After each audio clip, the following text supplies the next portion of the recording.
গাজীপুরের শ্রীপুর উপজেলার তুলা গবেষণা কেন্দ্রের মাঠে আবারও ফুটে উঠেছে হারানো ঐতিহ্যের ফুটিকার্পাস তুলা। ঢাকায় মসলিন তৈরির মূল উপাদান এই দুর্লভ তুলা পৃথিবীতে বিলুপ্তপ্রায়। তবে সাম্প্রতিক গবেষণা ও সংরক্ষণ উদ্যোগে বর্তমানে দেশের মাটিতেই বেড়ে উঠছে শতাধিক কার্পাস তুলার গাছ। তুলা উন্নয়ন বোর্ডের তত্ত্বাবধানে 4 অঞ্চল থেকে সংগ্রহিত 4 জাতের 160টি গাছ নিয়ে চলছে গবেষণা। উদ্ভিদটির বৈজ্ঞানিক নাম গসিপিয়াম আর্বরিয়াম ভার্নেগ্লেক্টা, যা বহুবর্ষজীবী ও বছরে 2 দফায় ফুল দিয়ে থাকে। ফুটিকার্পাসের সূক্ষ্ম ও উজ্জ্বল আশি ছিল প্রাচীন ঢাকাই মসলিনের প্রাণ। প্লটটা লাগাইছি আমরা আগে 20টা পলিতে দিয়েছি, দেওয়ার পরে চারা বড় হয়েছে, তারপরে আমরা এটা সুতা ধইরা মাপ মতো অনুযায়ী সেইভাবে এই যেটার মধ্যে লাগানো হয়েছে। খুবই ভালো, কারণ বহুদিন যাবত এর মধ্যে পরিচর্যা হইতেছে আর কি। তুলা গবেষণা প্রশিক্ষণ ও বীজ বর্ধন খামার ঘুরে দেখা যায় লম্বা নরম কাণ্ড, ঘন ডালপালা আর শাখায় ফ্যাকাশে হলুদ ও সাদাটে ফুলে ভরপুর গাছগুলো। পাশে তুলা উন্নয়ন বোর্ডের বিশেষ নাম ফলক জানিয়ে দেয় গাছগুলোর সংরক্ষণে চলছে বিশেষ উদ্যোগ। এই বহুবর্ষজীবী উদ্ভিদটির আয়ু প্রায় 15 বছর। বছরের নভেম্বর ডিসেম্বরের সময়টিতে বেশি এবং মার্চ এপ্রিলে তুলনামূলক কম ফলন দেয় এটি।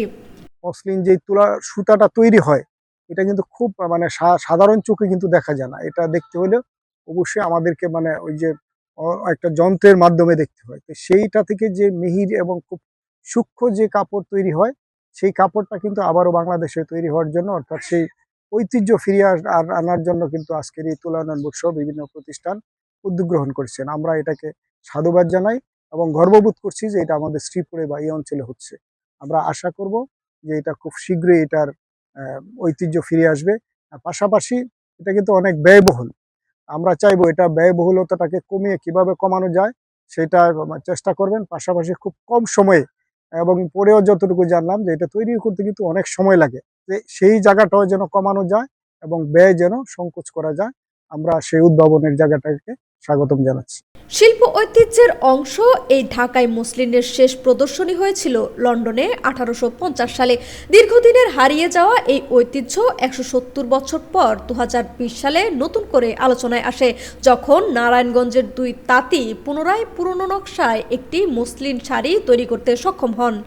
তবে মসলিন পুনর্জাগরণ প্রকল্পের সবচেয়ে বড় চ্যালেঞ্জ ছিল ফুটিকার্পাসের অপ্রাপ্ততা। বিখ্যাত মসলিনের সূক্ষ্মতম সুতা এই উদ্ভিদ থেকে উৎপাদিত তুলা ছাড়া সম্ভব না, তাই এটিকে ফিরিয়ে আনতে গবেষকদের উদ্যোগে সারা দেশে চালানো হয় অনুসন্ধান। রাজশাহী বিশ্ববিদ্যালয়ের এক শিক্ষার্থীর আঁকা চিত্র সংবাদপত্রে বিজ্ঞাপন হিসেবে ছাপানোর পর গাজীপুরের কাপাসিয়া, দিনাজপুর, বাগেরহাট ও পার্বত্য চট্টগ্রাম থেকে তদন্তে মিলেছে 4 জাতের ফুটিকার্পাস। এটা হচ্ছে 2017 সাল থেকে আমরা এখানে মসলিনের গবেষণা কার্যক্রম চালিয়ে আসছি।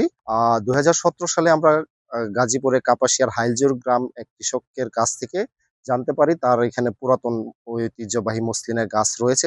সেখান থেকে আমরা তার কাছ থেকে তুলাটা সংগ্রহ করি বীজ সহ, এবং সেখান থেকে আমরা এখানে গবেষণা কার্যক্রম চালাচ্ছি যে দেখা যায় সেটা কি মসলিন না অন্য কোনো গাছ।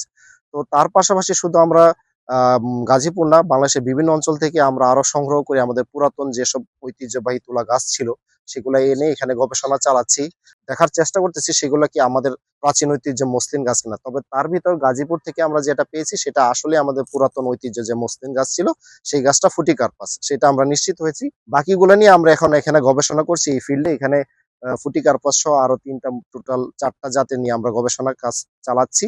স্থানীয়দের দাবি, শ্রীপুরে একটি উন্নত মসলিন গবেষণা ইনস্টিটিউট স্থাপন এখন সময়ের দাবি। এতে ফুটিকার্পাস সংরক্ষণ, বীজ উৎপাদন এবং মসলিন শিল্পের পুনরুজ্জীবন ত্বরান্বিত হবে। লাবনী আক্তার, বিপ্লবী বার্তা।